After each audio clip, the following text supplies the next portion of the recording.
बिस्मिल्लाहिर्रहमानिर्रहीम। अस्सलाम वालेकुम नाज़रीन, सलमान खान आपकी खिदमत में हाजिर हैं।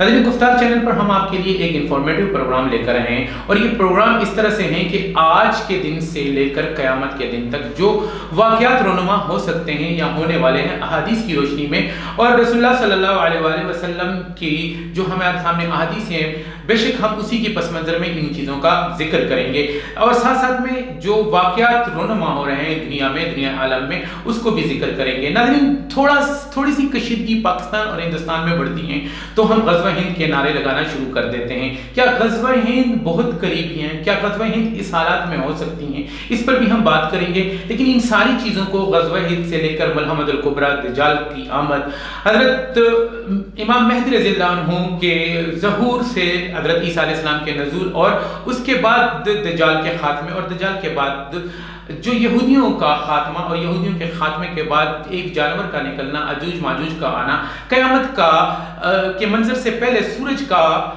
मगरिब से तुलू होना, ये सारी की सारी चीज़ें हम डिस्कस करेंगे। लेकिन ज़रा हम नाज़रीन पस मंज़र में जाते हैं और इसके पस मंज़र में देखते हैं कि रसूलुल्लाह सल्लल्लाहु अलैहि वसल्लम जब इस दुनिया में तशरीफ़ लाए तो वो 570 ईस्वी था, यानी 570 था। 570 में 40 साल की उम्र में रसूलुल्लाह सल्लल्लाहु अलैहि वसल्लम नबूवत के मर्तबे पर फाइज होते हैं और 621वीं ईस्वी में नाज़रीन, जैसे कि आपको पता है, मेराज का वाक़या हुआ। मेराज के वाक़े का जिक्र मैं क्यों कर रहा हूँ कि मेराज के वाक़े पर रसूलुल्लाह सल्लल्लाहु अलैहि वसल्लम की वो मुबारक बयान जिसको सबसे ज़्यादा हम डिस्कस करते हैं, यानी कि उम्मत मुस्लिमा की उम्र के बारे में उसका जिक्र हुआ। उसका जिक्र कुछ इस तरह से हुआ नाज़रीन कि रसूलुल्लाह सल्लल्लाहु अलैहि वसल्लम ने पूछा कि अल्लाह से जिब्राईल अलैहिस्सलाम के ज़रिए कि जिब्राईल अलैहिस्सलाम ज़रा बताइएगा मेरी उम्मत की उम्र कितनी होगी। तो अल्लाह ताला की तरफ से फरमाया गया कि एक दिन। हज़रत मैं आपको बताता चलूँ, जब अल्लाह ताला एक दिन की बात करते हैं तो उनके यहाँ, हमारे यहाँ वो 1000 साल के बराबर हैं। यानी एक दिन अल्लाह ताला का हमारी दुनिया के 1000 साल के बराबर है। और इसका पता हमें कुरान पाक की उस आयत से चलता है कि जब अल्लाह ताला ने कुरान में फरमाया कि मैंने इस ज़मीन, आसमान और इस पूरी कायनात को सुम्मस्तवा अलल अर्श, और फिर वो अर्श की तरफ मुतवज्जे हुए, यानी सित्ततुल अय्याम, 6 दिन में बनाया। यानी 6 दिन से मुराद 6000 साल थे। इसी को आगे जाके बनी इसराइल में भी इस एक दिन का अलफ सना यानी अलफ से मुराद 1000 साल से बयान किया गया। तो आप सल्लल्लाहु अलैहि वसल्लम ने पूछा, ने कहा कि क्या एक दिन कम नहीं? तो रसूलुल्लाह सल्लल्लाहु अलैहि वसल्लम को कहा गया कि चलें आपको निस्फ दिन और दिया जाता है। तो निस्फ दिन की अगर हम बात करते हैं तो वो 1500 साल हो जाते हैं। नाज़रीन, जैसे कि आप जानते हैं कि 611 ईस्वी में आप सल्लल्लाहु अलैहि वसल्लम नबूवत के ओहदे पर फाइज हुए। अगर हम 611 से 1500 साल का करें तो वो 2111 में ये 1500 साल खत्म होते हैं, यानी 2111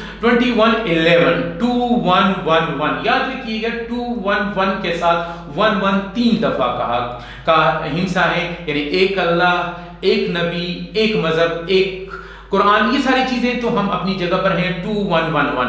तो अगर रसूलुल्लाह सल्लल्लाहु अलैहि वसल्लम की उम्मत की उम्र जो है हम 1500 साल करें तो 2111 में ये ख़त्म होती है। लेकिन अगर हम, क्योंकि ये सारा जो मामला जो था, ये सारा मामला जो है वो क्योंकि मेराज के वाक़े पे हुआ था वो 621 में हुए, अगर उसके साथ हम 1500 साल को काउंट करें या उसके साथ ऐड करें तो ये हमारे पास फिर आता है 2121, यानी 2121। आज हम 2021 में हैं और 2121 यूँ समझिए कि 100 साल के बाद क्या क़यामत रुनुमा होगी, क्या क़यामत वक़ूफ़ पज़ीर होगी।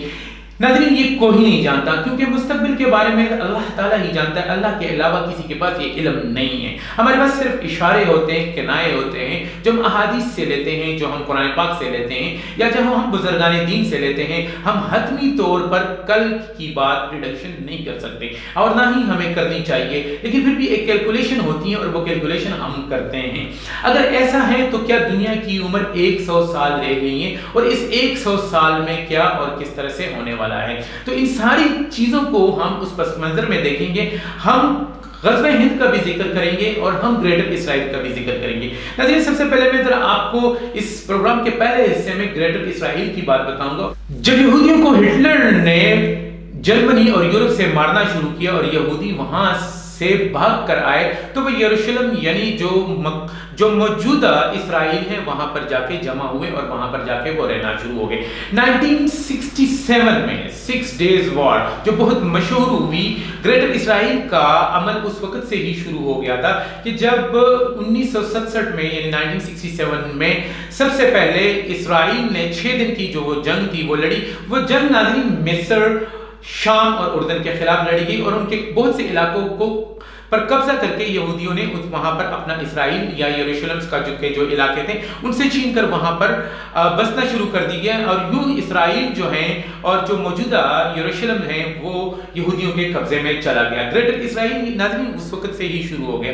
اب ہم ذرا بات کر لیں اس گریٹر اسرائیل کے ساتھ ملا کر پاکستان کی بات اگر ہم کریں تو 1967 میں جیت کے بعد ایک جشن کا سا سما انہوں نے جو ہے منایا، اور وہ منایا گیا تھا پیرس فرانس میں۔ بین گورین اس وقت کے وزیر اعظم تھے۔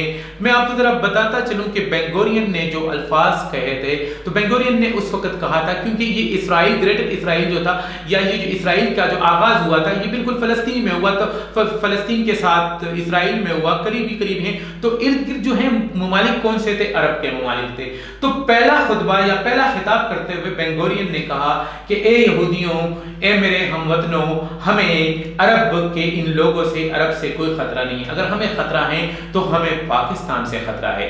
اگر آپ 1967 کی بات کریں تو پاکستان 1967 میں کیا نیوکلیر پاور تھا؟ کیا پاکستان اتنا پاورفل تھا کہ بین گورین اس وقت پاکستان کے بارے میں کہہ رہا ہے کہ ہمیں خطرہ اگر ہے تو وہ پاکستان سے ہیں؟ اور ناظرین جب یہ ٹائم اسی طرح چلتا جاتا ہے، آگے چلتا جاتا ہے تو 9/11 کا واقعہ ہوتا ہے، اور 9/11 میں بات آتی ہے افغانستان کی۔ دیکھیں جی، اگر آپ تھوڑا سا پھر بیک میں جائیں، انہوں نے عراق کو تباہ کیا، یمن کو کیا اور اس طرح شام کو کیا، لیکن یہ ساری کی ساری فوجیں جو ہیں ان کے ساتھ شامل نہیں تھی۔ لیکن جب افغانستان میں امریکہ آیا تو نیٹو کی ساری فوجیں ان کے ساتھ تھی۔ کیوں؟